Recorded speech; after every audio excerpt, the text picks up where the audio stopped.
natanggal sa trabaho, ilang buwan namang hindi sumesweldo ang ilan nating kababayang nagtatrabaho sa Middle East. Sa Saudi na nga, may nagbebenta na po ng dugo para lang magkapera. At nakatutok si JP Soriano. Sa pulong kagabi ng Saudi Arabia, Russia, Qatar at Venezuela, nagkasundo silang magtigil produksyon muna sa langis para mapataas muli ang presyo nito sa world market.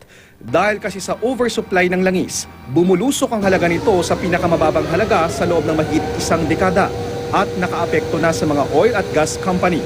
At kabilang sa mga nawalan ng trabaho dahil dito, mga OFW.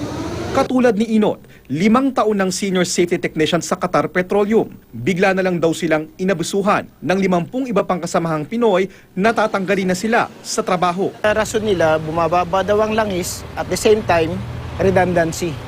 Tapos hindi pa nga termination ng term nila downsizing. Problemado raw noon si Inot, lalo't marami raw silang loans sa bangko sa Qatar. Sinubukan daw nilang lumapit sa Philippine Labor Office sa Qatar. Bibigyan daw nila ng trabaho. Sabi namin, paano nila bibigyan? Yung mga nandito nga, hindi nila mabigyan ng trabaho. Ganito rin ang pangamba ng Philippine Association of Service Exporters Incorporated.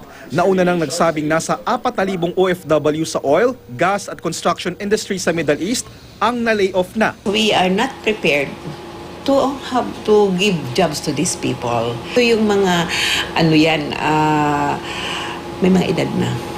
Mahirap na natin ihanap ng trabaho dito.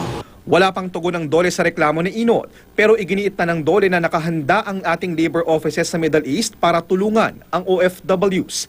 The Polo will do the rest, including yung job matching, including teaching the OFW or helping the OFW how to file unnecessary complaint or claim for unpaid wages, unpaid benefits. Sa Jeddah, Saudi Arabia naman, ilang OFW ang napipilitang magbenta ng dugo para lang magkapera.